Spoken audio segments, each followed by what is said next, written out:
And so what was what was the first thing? So the scripture says where it is, and then you go over there, and what's the first sort of thing you see that verifies that for you? Well, once we had triangulated around all the geographical indicators in the text, and I'll tell you exactly, 24. There are 24 geographical indicators in the biblical text for the location of Sodom. By the way, what's number 2 on the list? The number 2 identified site in the Bible is Jerusalem. It has 16 indicators. So it ought to be way easier to find Sodom than it is to find Jerusalem. And so we did that and we found it. So how did we know it was there? Because it's a gigantic mound. It had already been referred to as the largest archaeological site in the entire Jordan Valley. Now, why didn't anybody know about that? Because it was stuffed in a book in a country, Jordan, that a lot of people don't pay attention to archaeologically. Everybody pays attention to what's going on in Israel archaeologically, but Jordan kind of takes a back seat to that, and nobody really paid attention to it. Not to mention the fact that the area where el-Hammam, or where Sodom is located, is highly strategic in antiquity and in modern times. There was a military site dug into and placed on the site that is el-Hammam, the site of Sodom. And so the whole western part of that was landmined during the latter part of the 60s and early 70s, back to Six-Day War, Yom Kippur War, all of that. So it was strategic in antiquity. It's strategic now. And so, a little matter of landmines kept people from coming and doing excavation in the area.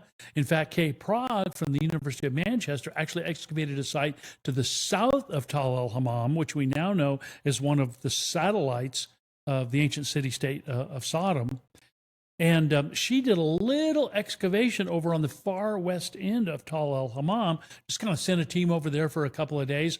Well, one of her workers lost a foot to a landmine.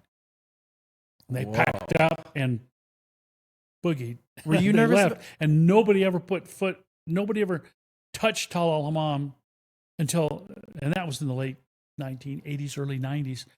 Nobody touched it again until we walked onto the site in about 2000. Were you nervous about landmines? Honestly, no, because I knew nothing about it. You didn't know to be worried. No, I had no clue. I mean, as I look back on it, I have to go, well, we dodged a bullet.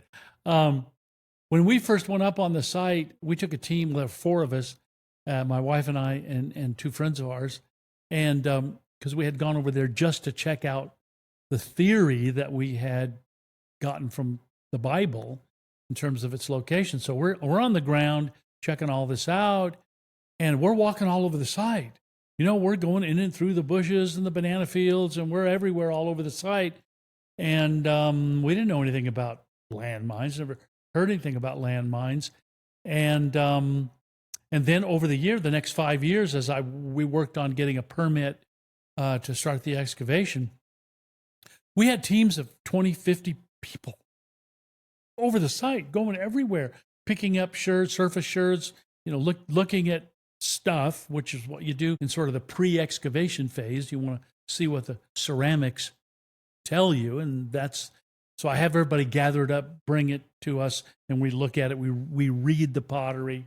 It's my expertise, and so we had people doing that. Well, then years later, even while we're excavating, I think in the first two or 3 years of excavation, we're excavating, and we get these government officials that come down handing out T-shirts and pamphlets on landmines.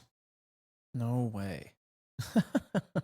Just to remind people that they're that around. They had swept the area back in the mid-90s, and they pretty sure it was clean, but they still would find a stray one now and again. So they were doing a little promo with the local people, and they would do this periodically. Well, that's the first time I'd seen it, and I'm going, wait a minute, you're telling me there are landmines out here and the Department of Antiquities has given us a permit? Why didn't they say anything about it? Nobody said anything about it, but thankfully nothing ever happened. So I figured, the military minesweepers came through in the mid-90s and pretty much cleaned up the Jordan Valley and el-Hammam.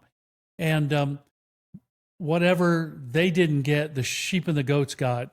You know, Yeah. you know, every once in a while there'd be a little mansif on the hoof. You know, so anyway.